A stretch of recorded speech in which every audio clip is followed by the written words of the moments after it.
Brasil Mais Competitivo, um podcast para você entender os caminhos para o país crescer, com mais emprego e renda para todos os brasileiros.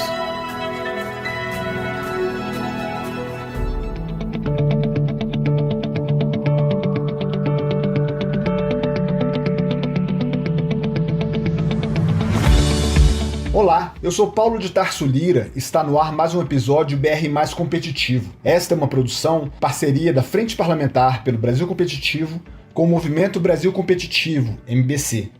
A ideia é apresentar os gargalos, desafios e os caminhos a serem percorridos para o crescimento e desenvolvimento da nossa nação, e discutir os 12 compromissos para um Brasil competitivo propostos pela nossa frente e pelo MBC ao país, contando com o apoio de 50 entidades do setor produtivo e da sociedade civil organizada.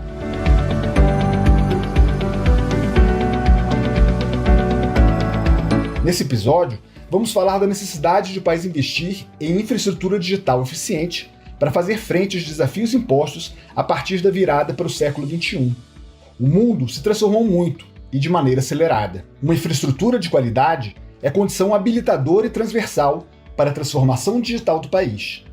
O 5G chegou ao Brasil, embora ainda estejamos no início de sua implantação em território nacional. Desde a privatização, muita coisa mudou e evoluiu, mas certamente ainda há barreiras a serem superadas e oportunidades a serem aproveitadas. Segundo dados de novembro de 2021, ou seja, ainda durante a pandemia de Covid-19, mas em um momento em que já estávamos superando os piores momentos da doença, o Brasil tinha uma média de 54 acessos para cada 100 habitantes. Entre os países membros da OCDE, a média é bem melhor, 69 acessos para cada 100 habitantes.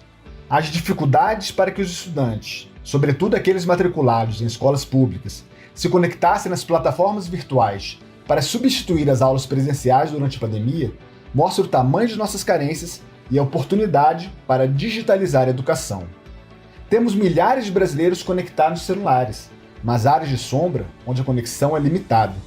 E o setor produtivo ainda não tem um desenvolvimento homogêneo e linear quando se fala de indústria 4.0 e internet das coisas. Para falar sobre esse tema tão atual, temos a honra de contar com a presença do presidente e líder de Technology do IBM Brasil, Marcelo Braga, e do presidente da Vivo, Christian Gebara. Muito obrigado pela presença de vocês em nosso podcast. Obrigado, Paulo. Prazer estar com você, Christian, aqui para a gente debater temas tão importantes aqui para o desenvolvimento do nosso país. Gostaria de parabenizar o Movimento Brasil Competitivo e a Frente Parlamentar pelo Brasil Competitivo, que proporcionou essa discussão sobre digitalização como um dos eixos importantes do desenvolvimento do nosso país. Muito obrigado. E minha primeira pergunta vai para o presidente da BM. Marcelo, pesquisa da FGV divulgada em maio deste ano mostra que temos 242 milhões de celulares em todo o país, diante de uma população de 214 milhões de pessoas. Se formos adicionar nessa conta notebooks e tablets, subiremos para 352 milhões de aparelhos, o que dá uma média de 1,6 aparelhos por pessoa. A nossa infraestrutura digital, contudo, está muito aquém desse mercado consumidor. O que você vê que está sendo feito no país para solucionar essa diferença? Nossa sociedade é uma sociedade que se adapta e é um early adopter como um todo. Só para os números que você comentou, já é uma prova disso, né? Todo mundo tem seu celular, ou mais de um celular, todo mundo busca algum tipo de conexão, e na hora que a gente fala de conexão digital e das necessidades que nós temos hoje como sociedade, essa discussão é um pouco mais ampla. Então, não só as limitações e toda a discussão sobre infraestrutura mesmo, do aparelho, de conectividade e de serviços, o que a gente viu agora nesses últimos tempos é que a necessidade de consumo do que é usado esses aparelhos, do que precisa de uma conexão rápida, também mudou bastante. A gente tinha uma demanda de comunicação e agora, durante a pandemia, teve uma mudança radical, por exemplo, como você citou, de demanda de educação. Demanda de educação vem de uma discussão de ter acesso universal, ter conectividade universal da sociedade como um todo, e o nosso Brasil, pelas dimensões que temos, trazem esses desafios de ter um bom serviço de conectividade pelo país como um todo, e aqui, óbvio, o Christian é o melhor aqui para comentar sobre o tema, mas a discussão de a metodologia acadêmica para que se possa ter um ensino de qualidade através de celulares ou de conexão remota é que talvez tenha sido o maior problema que foi passado. os professores não estavam preparados para isso, as plataformas de ensino não estavam preparadas para isso, e a transformação digital, ela tem essa amplitude, que é a união de tecnologia, que é oriundo de infraestrutura, mais de plataformas, boas ideias e gente habilitada para fazer esse tripé parar de pé.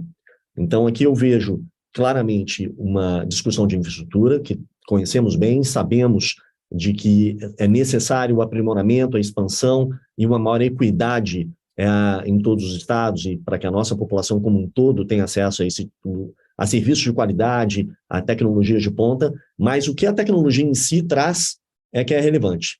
Então, a gente viu um avanço claro aqui dos serviços digitais durante a pandemia, então não só no setor da educação que teve que ser transformado radicalmente, e aqui ainda com desafios para ensino público, mas também para o privado também não estava preparado para essa mudança de uma hora para outra, e a discussão toda de transformação da nossa sociedade, né? De uma hora para outra a gente teve que montar serviços de atendimento remoto, a gente teve que mudar cadeias de suprimento, a gente teve que fazer processos das empresas trabalharem de uma forma diferente, porque estava todo mundo remoto, e tecnologias de mobilidade, de conectividade, de nuvem, de inteligência artificial, somaram muito para fazer essa adaptação que a gente teve que fazer de uma forma tão bruta e tão rápida, né, tão abrupta como um todo.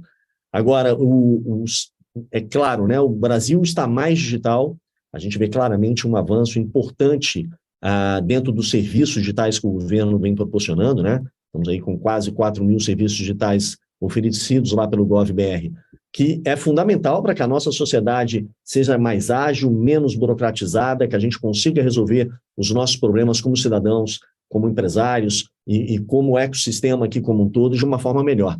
Então eu vejo desafios importantes pela frente, oportunidades muito grandes para nós como um todo, que trata de novo da união de infraestrutura, que a iniciativa privada, a parceria público-privada, concessões, são absolutamente relevantes e um montante de investimento importante para trazer aqui para o país para gerar emprego e renda, mas também um outro lado aqui de oportunidades de desenvolvermos o nosso povo, de trazermos novas qualificações, de requalificações de alguns segmentos para que a gente, de fato, possa evoluir como sociedade, trazer mais serviço, mais agilidade, menos burocracia para todos.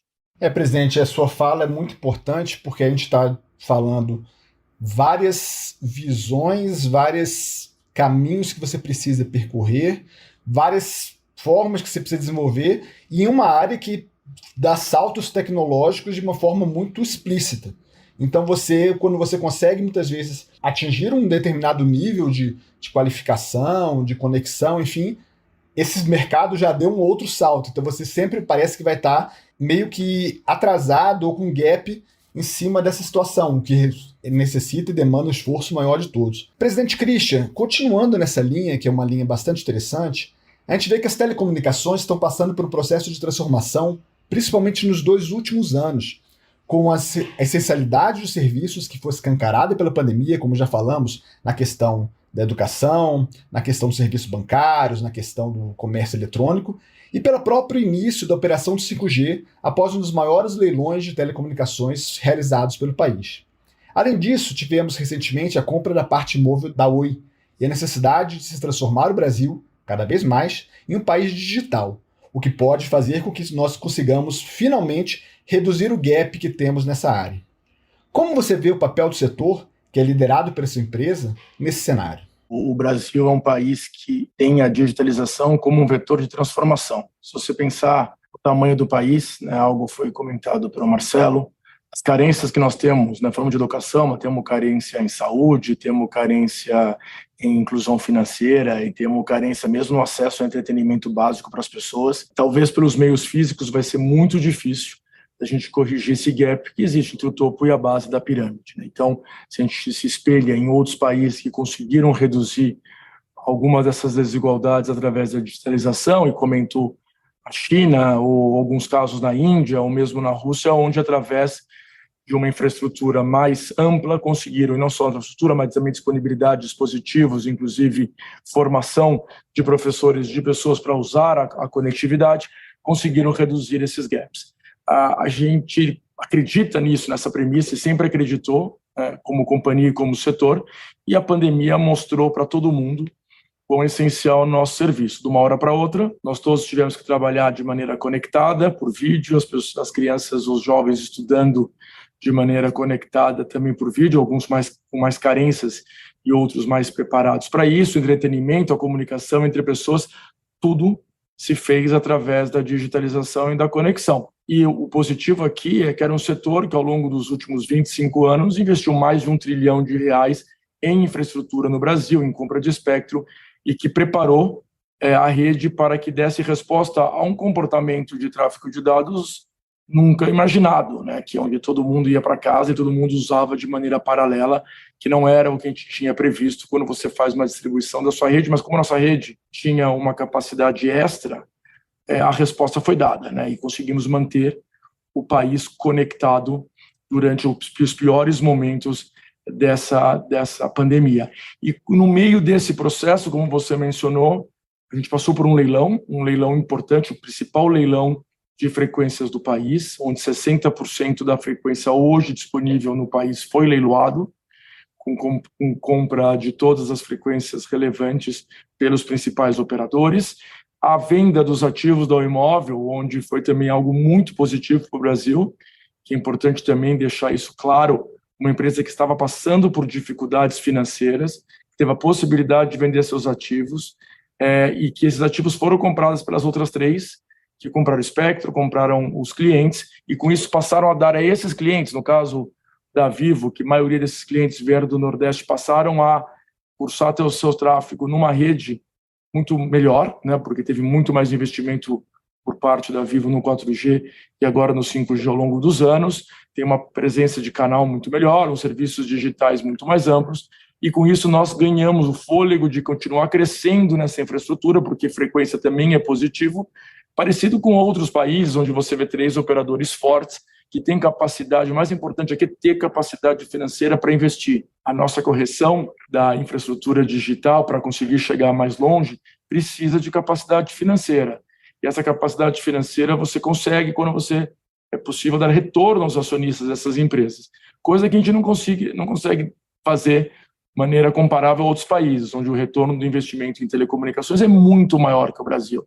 Quais são os motivos? São vários motivos. Alguns dos temas estão até nos outros compromissos aqui do MBC e da frente, como um arcabouço regulatório mais propício, um arcabouço tributário mais propício, que fomente muito mais esse investimento para que a gente possa, sim, chegar com a digitalização, seja através do móvel, seja através do fixo, que é importante também. As pessoas querem banda larga de velocidade na casa delas, então levar fibra a mais domicílios no Brasil também é uma premissa que nós temos que trabalhar. A gente tem que levar essa conectividade, que pode ser através da mobilidade do smartphone, e também tem que ser complementada com as escolas conectadas, com as casas conectadas, com os escritórios conectados. Então, é uma jornada extensa. O importante e positivo é que já não há mais discussão quão essencial é o nosso serviço. O que é necessário agora são todos os ajustes e fazer com que realmente as telecomunicações sejam vistas como um habilitador de muitas outras coisas. Não é mais um debate para o futuro governo em telecomunicações. É um debate para a economia, é um debate para a educação, é um debate para a saúde. 7,5 milhões de atendimentos de telemedicina foram feitos ao longo da pandemia no nosso país, antes nada era feito. É um debate para a agricultura, né? O agro conectado é o futuro. É um debate para a infraestrutura. Então, assim, isso virou algo de uma agenda comum, né? A digitalização está por trás da evolução de todos esses pilares da nossa economia. O senhor tocou num ponto importante, porque a gente está falando na resposta do presidente Marcelo, a gente falava de você correr atrás de gaps que a gente tinha, ao mesmo tempo que a gente está correndo atrás dos gaps, nós precisamos pensar no futuro e como o futuro vai estar, em que posição nós queremos estar nesse futuro. E como o senhor falou, é uma realidade que está em todas as áreas, vai estar na saúde, vai estar na educação, vai estar no esporte, vai estar na indústria, vai estar no consumidor final, vai estar no comércio, enfim. É um setor bastante importante que vai permear todas as áreas da economia. Essas desigualdades, né, e essas carências, dificilmente elas vão ser corrigidas pelos meios tradicionais físicos. Nós temos, sim, como país, uma oportunidade de, através da digitalização, conseguir melhorar e diminuir grande parte dessas carências.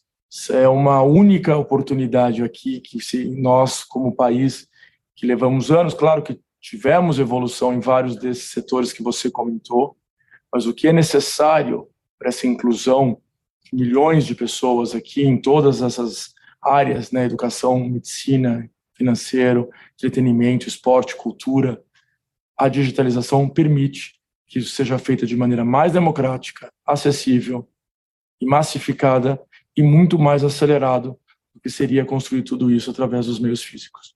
Perfeito. Eu queria aprofundar com você um pouquinho mais esse tema e entender dentro de uma realidade de Brasil hoje.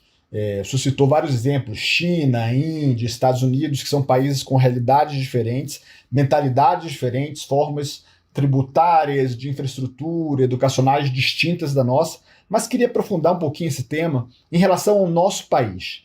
Como é que o senhor acha que é, de fato, se nós conseguirmos implementar uma tecnologia mais avançada, mais efetiva no Brasil, o que isso pode representar de transformação na vida de pessoas e de empresas? O 5G ele vem sim para fazer uma revolução. Talvez não seja necessário o 5G para todos os temas que a gente discutiu até agora, né? Muito do que a gente poderia já revolucionar a educação ou a saúde pode ser feito através do 4G, do 4.5G ou da fibra e mais acesso a mais domicílios. Mas com certeza o 5G ele abre uma outra perspectiva que inclui outras funções ou aplicações, né? O 5G ele vem com mais velocidade, ele vem com uma latência mínima, né, que permitirá algumas funções que hoje não existem, né? A gente fala no futuro do carro autônomo, das cirurgias remotas.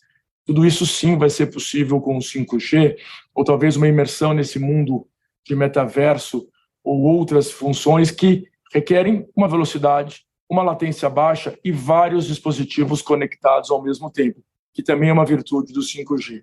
Ele permite que muitas coisas estejam conectadas ao mesmo tempo. E o 5G traz, por essa latência e por essa concomitância de dispositivos conectados, a possibilidade da conexão das coisas. Então, a internet das coisas é uma realidade que surge com o 5G. Então, quando a gente fala do desenvolvimento do agro, que talvez a gente possa imaginar um agro muito mais digital através do 5G, é uma verdade.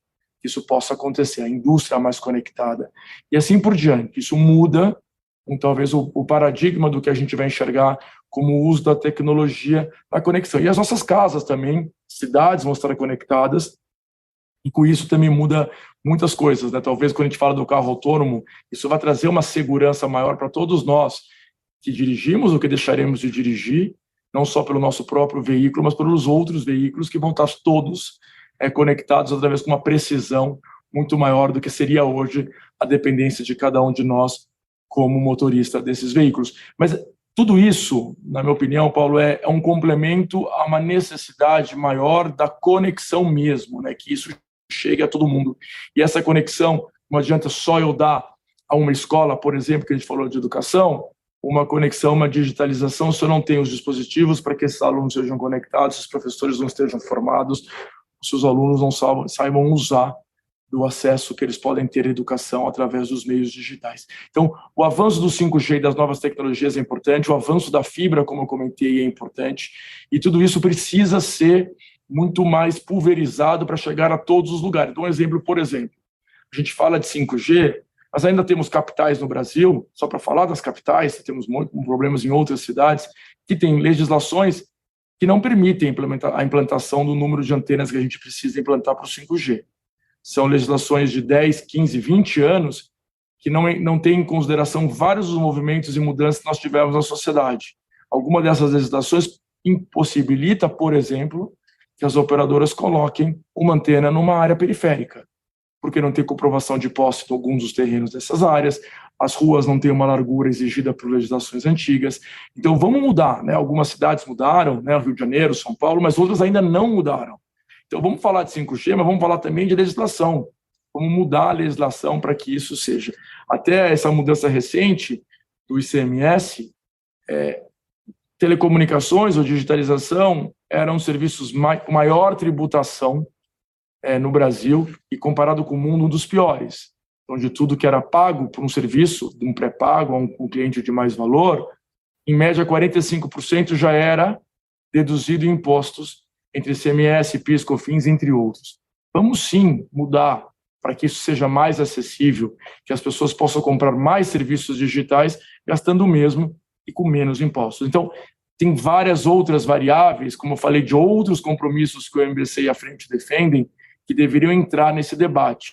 E nós, como empresa que investe no Brasil, assim como outras, continuaremos com o nosso investimento, acreditando realmente no poder de transformação que o digital pode trazer para a nossa sociedade. Perfeito. O senhor citou muito bem a questão de capitais. Se você for entrar no debate no interior, isso fica mais agudo ainda, a preocupação e os gaps que a gente tem a superar. Mas só o fato de capitais terem essas limitações, a própria questão tributária, o senhor deu o exemplo do ICMS, foi uma mudança tributária que aconteceu agora. E telecomunicações entrou no pacote envolvendo combustíveis. Então prova que não existia uma necessidade de você pensar tributariamente esse setor. Vocês acabaram conseguindo, felizmente, diga-se de passagem, pegar carona num debate de redução de preços de combustíveis e vamos torcer para que isso venha para ficar. Presidente Marcelo, a gente falando muito isso das mudanças, esperando que de fato o Brasil consiga dar esse salto que nós esperamos que ele dê, na velocidade que for capaz, que nós possamos implementá-lo, enfim. Mas se você vai estar aumentando a circulação de dados, você também cria uma necessidade e um desafio, que é uma capacidade de armazenamento desses dados. A gente vê que os avanços da computação em nuvem fazem com que os data centers tenham um papel estratégico na transformação digital. Como estamos nesse tema? Quais são os gargalos para que possamos aumentar o investimento para a ampliação de data centers pelo país? Bom, computação em nuvem tornou-se, na verdade, uma grande indústria global, né? Em 2020, foram receitas de 219 bilhões de dólares e estima-se que para 2028, essa receita como um todo gerada através e ao redor da nuvem cheguem a 791 bilhões de dólares globalmente. Então, o Brasil, como uma das maiores economias do mundo, tem a oportunidade de capturar, de fato, um volume importante desse recurso, um volume importante desses investimentos. E quando você fala em nuvem, na verdade, virou um habilitador, quase que como uma ferramenta de acesso democrático à tecnologia. Esse ponto é importante porque, no passado, só as grandes empresas tinham condições de ter tecnologia de ponta, né? Então, tinham data centers próprios, tinha infraestrutura própria, e a nuvem traz uma democratização de acesso, porque vários serviços são gratuitos ou são pagos pelo uso, então permite desde um microempreendedor, de uma empresa de pequeno, de médio e grande porte, fazerem as suas inovações e trazerem seus sistemas ali para dentro, sem necessariamente ter um investimento imenso em forma de CAPEX, né, de investimento inicial, e isso trouxe uma inovação e uma transformação muito importante aqui na nossa sociedade como um todo. E a evolução da nuvem, ela traz, quanto mais demanda, quanto mais agilidade, vai trazer claramente maiores investimentos de data centers no país. Há uma mudança no perfil de provimento de infraestrutura de data centers, ao invés de cada um dos grandes provedores, dos hyperscalers, ter a sua própria infraestrutura, agora são infraestruturas compartilhadas, com empresas nichadas que fazem isso muito bem, e a gente começa a ver também um mix de uso da nuvem entre nuvem pública e nuvem privada, o que a gente chama de nuvem híbrida, e tem um estudo recente aqui do IDC que mostra que mais de 70% das empresas brasileiras de médio e grande porte já usam esse mix aqui entre nuvem pública e nuvem privada, e 97% delas já usam algum tipo de nuvem. Então, de fato, nuvem é um fato, é agora, não é mais uma tendência futura, e a aceleração do uso da nuvem, né, que ocorreu agora forçosamente nos últimos anos, trouxe, de fato, muitas oportunidades. Sejam de infraestrutura aqui como um todo, que a gente está discutindo, mas oportunidades de várias frentes. Além da discussão de data centers, entra uma discussão de desenvolvimento de aplicativos, que tem uma barreira de entrada muito menor. Então, data centers que tem um volume de investimento grande, você tem que ter um business case montado ali por trás, e todos os grandes provedores estão habilitados e ávidos por fazer mais investimentos à medida que esse mercado prospera, mas eu queria chamar a atenção que a nuvem como um todo exige um data center, mas traz a reboque uma oportunidade para o país do desenvolvimento e requalificação de pessoas para que se desenvolva mais. A gente tem um gap de profissionais de tecnologia super relevante aqui, segundo a Brascom, de quase 800 mil pessoas até 2025. A gente tem uma discussão muito intensa de desenvolvimento e digitalização dos negócios, que também vão trazer novas demandas, novas capacidades, novos investimentos em infraestrutura, em pessoas aqui como um todo. E a infraestrutura, na verdade, ela entra como um viabilizador, mas em momentos de nuvem ela é virtualizada, que também é muito bacana, porque se houver algum limitante ou algum gargalo no provimento de alguma dessas infraestruturas em alguma região do país, o serviço pode ser acessado de alguma outra região ou de algum outro lugar do mundo. Então, nos dá a oportunidade de não parar as inovações e não parar a transformação digital das empresas em função de um atraso, de uma legislação, de algum tipo de situação que nos impeça de ter a infraestrutura adequada aqui, local, mas não impede o desenvolvimento, não impede a inovação, não impede o uso, apesar de queremos, obviamente, que a infraestrutura nacional esteja aqui sólida, forte, desenvolvida, para que a gente possa usar os componentes aqui como um todo. Aqui na IBM, por exemplo, a gente trouxe em 2021 uma nova região da nossa nuvem, então um investimento nosso aqui no país, e mostrando claramente a aderência aos padrões que estão servindo como norte aqui como um todo, mas políticas como a política de Cloud First do governo também estimulam muito esses investimentos como um todo, porque você traz a retirada do setor público, um investimento em data centers próprios, que vários deles estavam defasados, uma quantidade enorme distribuída como um todo, onde a gente enxerga claramente que os modelos de hoje são data centers modernos, centralizados, redundantes, seguros, ao invés de várias salas cofres espalhadas aí pelo Brasil, e isso traz o suporte da transformação digital que o governo trouxe nesses últimos tempos. Agora, isso aqui tudo é em função de uma demanda que ocorreu, por exemplo, com milhões de transações sendo efetuadas diariamente pelos brasileiros aí pelo uso do Pix, pela necessidade emergencial da disponibilização de infraestrutura, por exemplo, para pagamento de auxílio emergencial, feito tão rápido e de uma forma tão necessária aqui para a nossa população. Tudo isso tem atrás nuvem, tudo isso tem atrás tecnologia, tudo isso tem atrás infraestrutura como um todo, que estamos bem, temos uma necessidade que vai ser atendida à medida que essa demanda cresce, e esse crescimento é exponencial. A quantidade de data centers que está sendo construído no Brasil é bastante grande como um todo, mas a gente vê claramente essa integração aqui de serviços e de oportunidades como um todo, além do que sempre discutimos de investimento em infraestrutura, mas é infraestrutura somada com conexão, que o Christian falou tão bem há pouco, somado com um programa sólido de requalificação de pessoas, e aqui é um tema muito importante. E atrás disso tudo, e o que eu costumo dizer muito, é que nessa era de exponencialização de tecnologias e de coisas tão novas, o Brasil precisa de uma política pública clara, de uma política pública de incentivo ao uso de tecnologia, porque o gap entre quem investe em tecnologia nos dias de hoje, de quem investe pouco, abre uma janela, abre uma boca de jacaré de prosperidade, né, muito grande. E como é de fato exponencial essa discussão, o Brasil acorda fortemente, traz políticas mais intensas de atratividade de investimentos, de mais desenvolvimento da sua mão de obra, de mais qualificação, ou essa oportunidade vai ser capturada por outros países, porque agora está tudo muito mais integrado, está tudo tecnologias mais comuns, são tecnologias open source, que a mesma tecnologia aqui é usada em qualquer lugar do mundo, a disponibilização dessas tecnologias são imediatas em qualquer lugar do globo, então, de fato, é uma necessidade que nós temos de olhar essa parte de infraestrutura, nuvem, inteligência artificial, cibersegurança. Isso aqui é um tema muito importante, que também, né, junto aí do marco regulatório da internet, do marco regulatório da inteligência artificial, a parte de cyber, é algo muito, muito relevante, porque deixou de ser uma defesa aos dados das empresas, passou agora a ser regimentado por uma lei geral de proteção de dados, e que hoje é visto como uma arma de guerra. Então, de fato, aqui entram vários aspectos aqui sobre um olhar institucional, governamental e como sociedade, que a gente tem que olhar de uma forma bastante profunda e que a gente tem que estar no estado da arte, ou simplesmente ficaremos de uma forma assustadoramente obsoleta. Então, isso aqui é um ponto muito importante.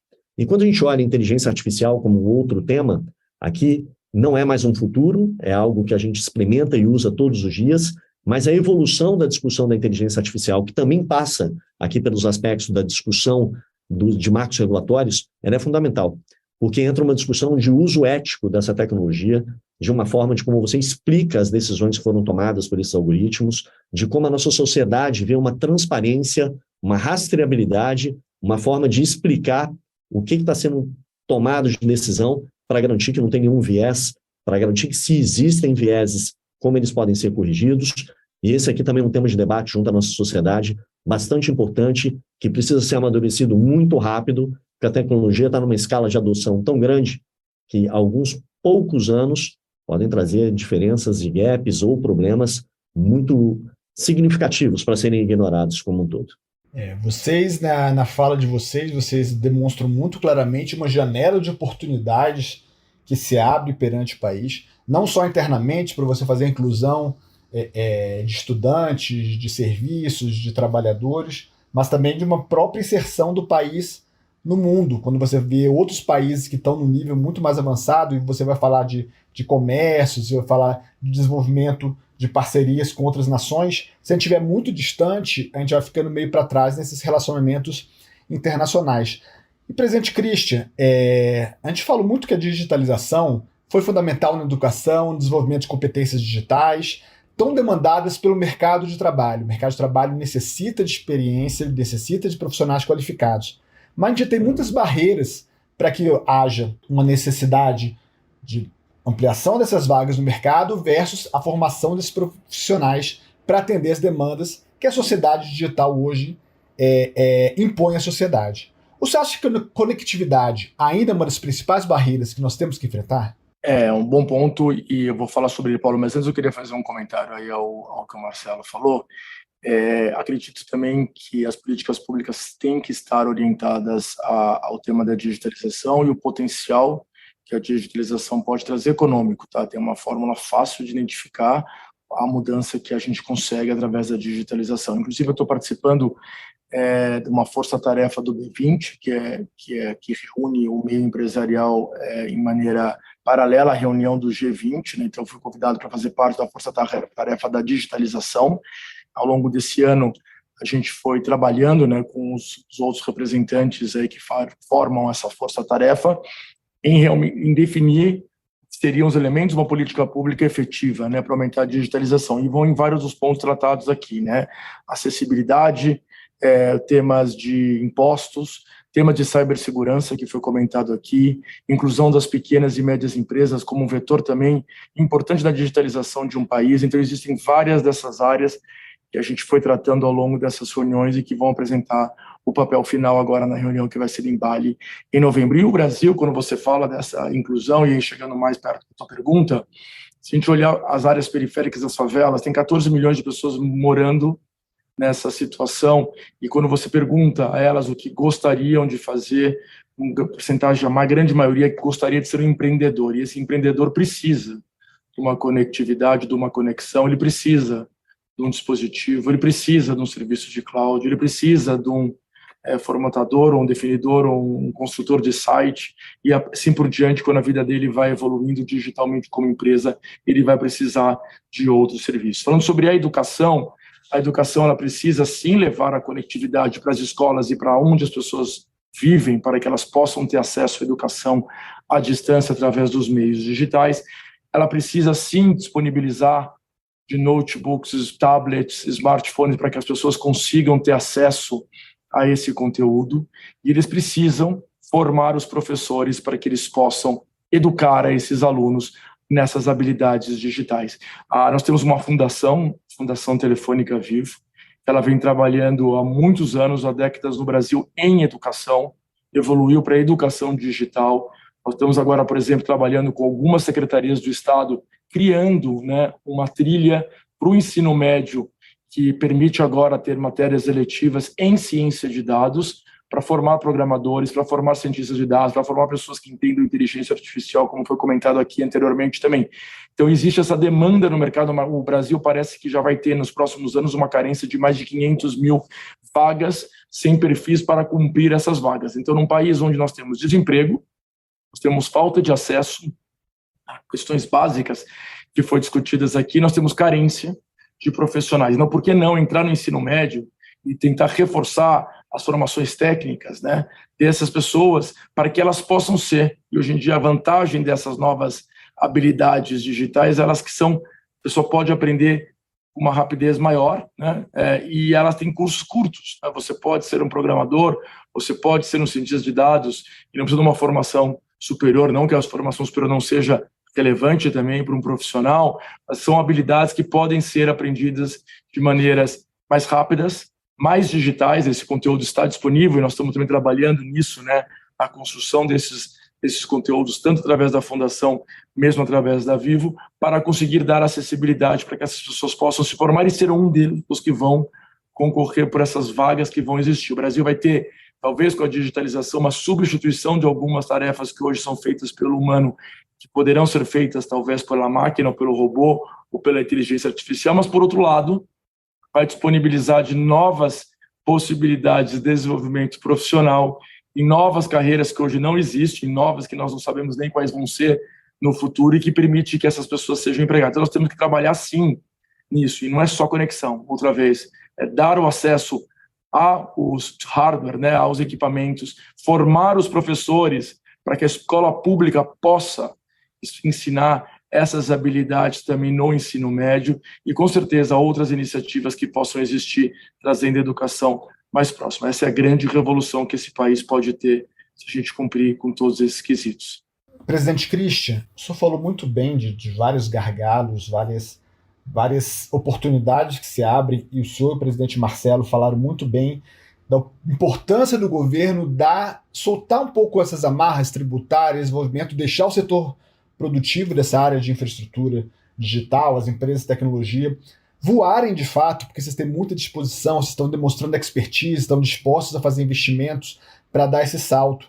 E a gente tem falado muito também nesse podcast até o momento, informação de mão de obra qualificada, de consumidores, de necessidade de investimento em infraestrutura, mas eu queria saber um pouquinho de vocês sobre a indústria brasileira, que não necessariamente está ligada diretamente ao setor de tecnologia, mas que obviamente vai se beneficiar desses saltos tecnológicos que a gente vai vivenciar nas diversas áreas, especialmente a chamada indústria 4.0.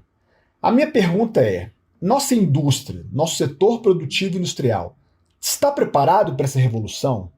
A gente, além de formar profissionais para atuar nesse setor, nós temos uma classe de empresários, de novo, não só na área de vocês que já estão acostumados com esse assunto, mas a indústria como um todo. Empresários que estão com essa mentalidade de indústria 4.0, na necessidade de você ter um ambiente mais tecnológico. A gente viu ao longo da história recente da economia de outros países, várias empresas que funcionavam bem no ambiente de negócios, quando a indústria tecnológica, a tecnologia chegou, elas tiveram que ou se reinventar, e muitas delas acabaram. Talvez o exemplo mais famoso seja a Kodak.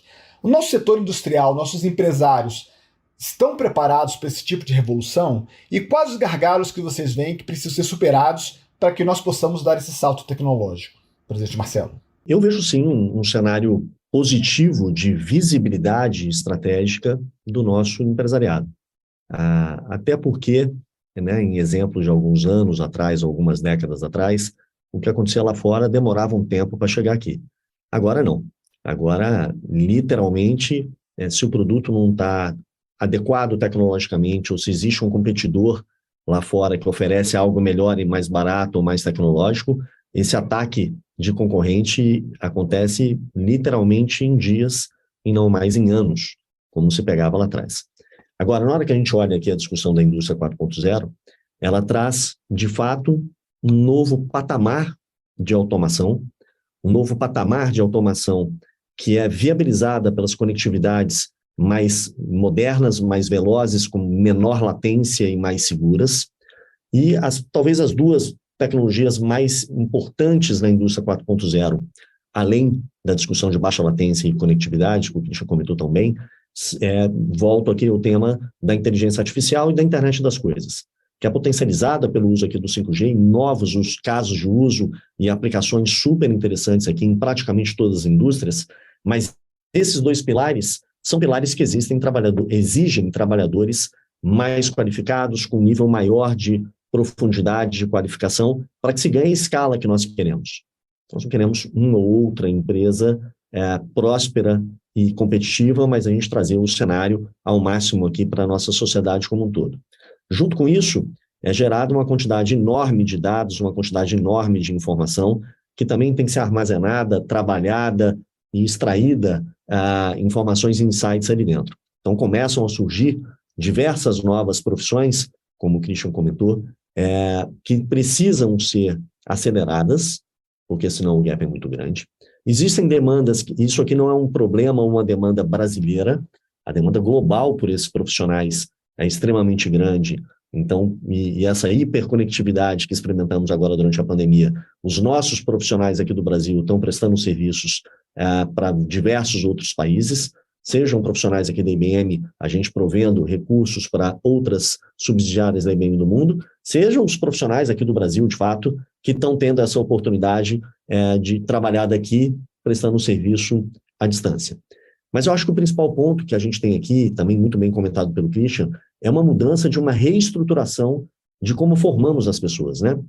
Tecnologia sempre foi vista como algo muito sofisticado, que se tinha que ter um nível de especialização muito alto, e o que a gente percebe nesses últimos anos é que a tecnologia é sim avançada, mas está cada vez mais acessível, está cada vez mais fácil de ser aprendida. Cursos eram super caros no passado, agora você tem uma quantidade de treinamentos didáticos disponíveis gratuitamente, praticamente todos os fornecedores de todas as formas. E aqui na IBM a gente acredita muito, e estamos trabalhando muito próximo de algumas instituições governamentais e de alguns parceiros nossos de negócio. O que a gente acredita é que o primeiro passo é atrair jovens para o mercado de tecnologia. E tecnologia, quando a gente diz, é um pouco mais de tecnologia, são de exatas, né? Para a área de ciências, para a área de engenharia, para a área de tecnologia e para a área de matemática. Isso tem que ocorrer ainda enquanto jovens. A partir dos 9 aos 14 anos, quando todo mundo se questiona, né? Começam as perguntas, o que você vai ser quando crescer? É ali que a área de exatas tem que ser estimulada. Então, nós estamos fazendo algumas ações práticas de estímulo e demonstração de que tecnologia, sim, é bacana, tecnologia, sim, é cool, tecnologia, sim, dá emprego, renda e transforma a vida da sua família e da sua sociedade. Ou a gente traz esse conceito lá de trás, porque aí essa coisa evolui para uma discussão do ensino técnico profissionalizante, que tem uma capacidade de entrega e de formação muito mais rápida e bastante efetiva para vários dos cargos que a indústria 4.0, a computação em nuvem, a inteligência artificial, a cibersegurança, as telecomunicações, todas demandam. Então, você entrega muito mais rápido, você insere muito mais gente no mercado de trabalho, você cobre lacunas importantes de profissionais que nós temos como um todo, e depois esses profissionais seguem nas suas especializações e no seu aprimoramento, mas nós acreditamos muito esses dois momentos, o momento de atratividade enquanto bem jovem e um momento de um segundo grau técnico profissionalizante, que a gente tem que se unir. Não é uma discussão de um programa de governo, não é uma discussão de uma iniciativa de uma empresa, mas sim todos nós somando forças para que a gente possa escalar essa discussão aqui como um todo. E aqui eu cito um exemplo que a gente tem uma parceria de longa data, na verdade, com a Fundação Bradesco, onde nós temos a ambição de pegar agora 3 milhões de estudantes da Fundação Bradesco e habilitá-los sobre o uso de tecnologia de nuvem, de ciência de dados e de programação. Então, já começamos a falar em números superlativos e a oportunidade que nós temos aqui como um todo, ela é muito, muito, muito grande. Porque uma pesquisa da CNI mostra claramente que esse é o problema que a maioria das indústrias vem hoje. Falta de profissional qualificado e falta de disponibilidade de casos que sejam aplicados de uma forma mais prática que como um todo. Então, a gente acredita muito que as organizações têm que investir no futuro do trabalho com uma abordagem inclusiva, abrangente, para requalificar, para atrair e para aprimorar pessoas que têm cargos mais básicos para cargos intermediários e janelas de oportunidade de transformação da nossa sociedade muito, muito, muito relevantes. Não é menor o impacto que isso pode trazer como um todo, não só para o profissional, mas como a sociedade onde ela está inserida. Vocês tocaram em dois pontos bastante interessantes. Uma, quando o presidente Christian fala da questão das periferias, de uma multidão de pessoas que já estão conectadas de uma forma ou de outra nas artes que elas produzem e que elas estão querendo empreender e que essa conectividade vai ajudá-la a se tornar empreendedores. O senhor, presidente Marcelo, citou agora você fazer um trabalho com jovens, crianças ainda, de 9 a 14 anos, no momento que essa conectividade, essa digitalização ainda é vista como muito mais como uma coisa lúdica do que como uma coisa profissional, mas que as pessoas comecem a crescer com essa mentalidade de que aquilo pode sim ser importante para a economia, pode sim ser importante para emprego, pode ser sim aquele influenciador digital, não ser só influenciador digital para botar foto bonita no Instagram, mas também transformar aquilo de uma forma profissional para todo tipo de empresa. Então é um trabalho muito importante, trabalho de longo prazo que não digo que supre, mas ajuda um pouquinho aquilo que a gente conversou também ao longo desse podcast, que é nós temos gargalos a serem preenchidos, nós temos emergências a serem enfrentadas, mas também é uma indústria que tem que pensar para frente, tem que pensar onde nós estaremos quando as mudanças acontecerem de uma forma mais profunda, mais efetiva, e é um setor, uma empresa, um ramo da economia que se inventa de forma muito rápida e instantânea. Presidente Marcelo, a gente sabe que o assunto não se esgota nesse podcast, foi muito bom a conversa com vocês, mas queria ouvir as considerações finais do senhor sobre esse assunto. Bom, Paulo, primeiro gostaria de agradecer de novo o convite, de estar aqui num debate de tão alto nível aqui com vocês, agradecer o Christian aqui pelo somatório de forças, e o meu comentário aqui do fechamento acho que vai muito nessa linha. Somando forças, nós vamos mais longe.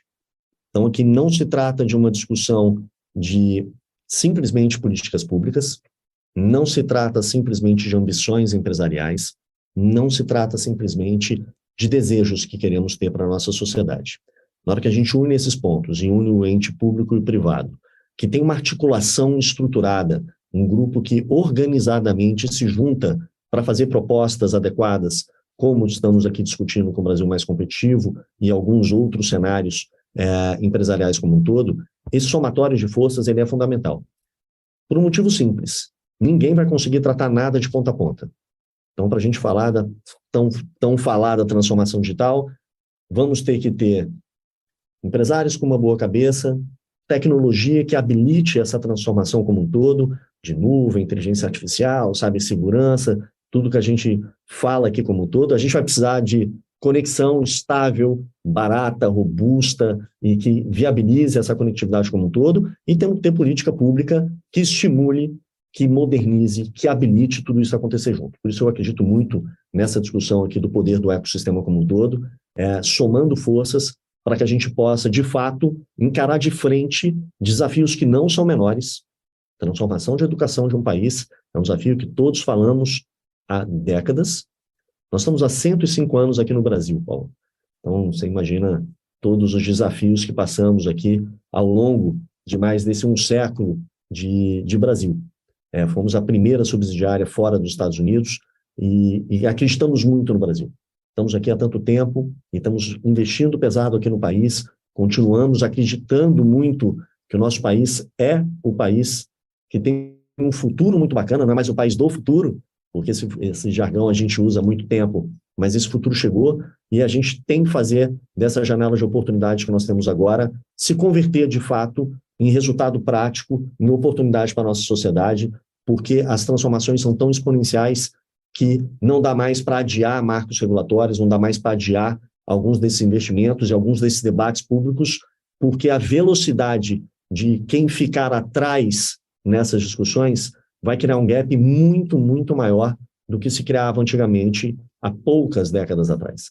Então, de fato, fica aqui o nosso compromisso de trazer ideias, de abrir para um debate importante, de aproveitarmos o momento que a gente está passando aqui como sociedade para trazermos o Brasil para um Brasil mais competitivo, mais justo, mais igualitário e que atraia investimentos e os olhares do exterior para essa potência que nós temos aqui como país como um todo.